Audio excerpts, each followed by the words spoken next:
What's the mood of this team right now?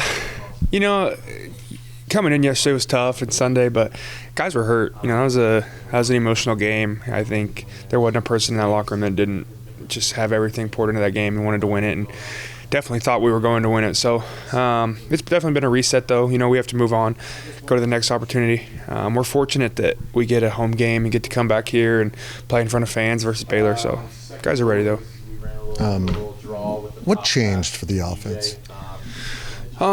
You know, guys really just kept the one-play mentality. That's the thing. It's such a long game and ups and downs and in college football. And guys just kept executing. And, you know, and you never know when it's going to break free or what's going to happen. And momentum kind of starts rolling. And really they got in a rhythm in the passing game. And, you know, you don't know when it's, 4 minutes left in the third or whatever, you don't know that it's probably going to end up being an overtime game. But all you can do is keep giving your all every play and then see where it ends up when the clock hits zero.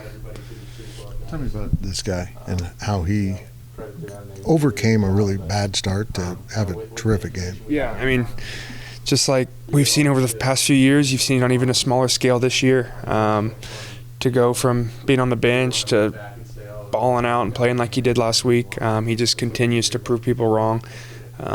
It's a credit to who he is as a person and his work ethic and the belief that he has and the belief that we have in him. There's not many people like him. He's not into personal accolades, but he's two touchdown passes away from tying the school record. Yeah, I saw that last night, and I didn't even realize that, and I don't think he did either, but that's pretty special, and it shows how amazing he is and how fortunate we are to have him, and his career over here at Kansas State has been nothing short of amazing. So I hope we can get him over that, and he can keep putting up amazing numbers the rest of the year.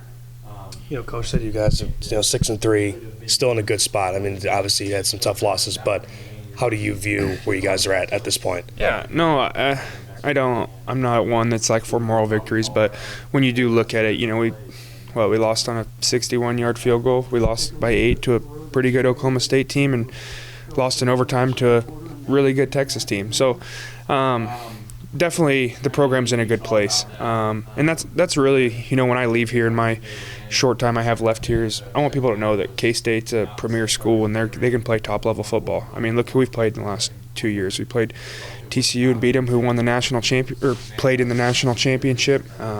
Played Alabama last year in the Sugar Bowl. Played in big games this year, and that's really the trend that K-State's going to continue to go, and the program's in a really good spot.